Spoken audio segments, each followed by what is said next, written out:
It was supposed to be a modest birthday gathering, not an extravagant spectacle or a disorganized frenzy. I entered the restaurant expecting a calm dinner, maybe the gentle clink of wine glasses with my partner. Instead, I was greeted by 35 pairs of eyes locked on me. Some faces were known, but most were unfamiliar. She stood at the center of the crowd, radiating pride as if she'd crafted a flawless symphony. "Just 35 people," she remarked casually, as if it were a minor detail. "Only 35? I replied, my smile deliberate and composed, causing her chuckle to waver. "Perfect," I continued. "I'm going home. You handle the bill. I'm not your ATM." The room grew still.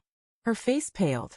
She didn't yet grasp that the true surprise wasn't the cost. It was me. Our bond hadn't always been this strained. When we first crossed paths, I was convinced she was my perfect match. Her laughter at my awful puns shone brightly when others didn't even smirk. She held my hand through life's storms. I gave her my loyalty, my trust, my resources. Together, we constructed a life, spun dreams. I believed our love ran deep. But over time, cracks began to show. Her eyes lingered on others' belongings. Her tone sharpened when my money, came up. What I offered freely, she started to demand as her right. My generosity became her expectation. And I, in my innocence, kept giving, thinking it was love, until love turned into a calculated exchange. The party wasn't the cause, it was merely a sign. Weeks before, I'd found receipts hidden deep in her purse, luxury handbags, jewelry I hadn't bought, clandestine dinners with people I didn't know, always charged to my account. When I confronted her, she dismissed it. "It's just money. You'll make more." That's when it hit me. To her, I wasn't a partner. I was a financial well, a limitless source she thought she could draw from endlessly. So I stopped arguing. I quit issuing ultimatums. Instead, I watched.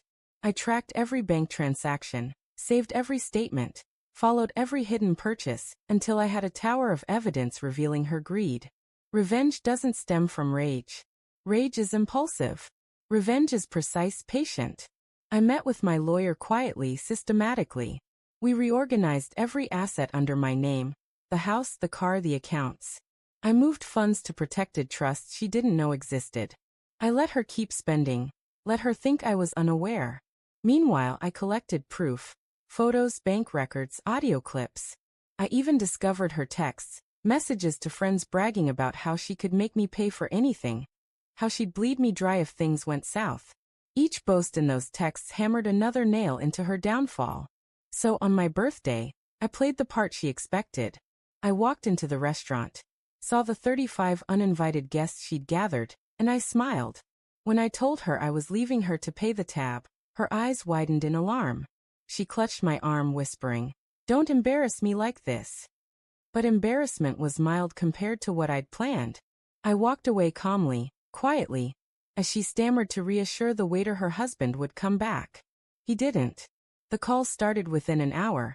First gentle, then desperate, then furious. I didn't answer. I let the night bleed into the next day. Then I made my first move. An email with a single attachment. A thorough report of her spending, every receipt carefully marked, sent to her parents, her siblings, her closest allies. Those who once thought I was lucky to have her. By noon, her image as the perfect spouse began to fracture. She came home that evening, her makeup smudged, her voice shaky. She tried to yell, but it came out as begging. "How could you humiliate me like that?" I remained composed, my tone steady. "You humiliated yourself. I just revealed the truth." I handed her the divorce papers, already signed, already filed. Her name was gone from the house, the car, every account. "You thought I was your endless money machine," I said. "But the machine stops now." Her face contorted. Fear, rage, disbelief. She vowed to take half, to destroy me in court. That's when I slid the folder across the table. Inside was the evidence. The debts she'd racked up in my name, the secret purchases, the boastful texts. I didn't need to act. Her own greed unraveled her credibility. The color drained from her face. The fight left her.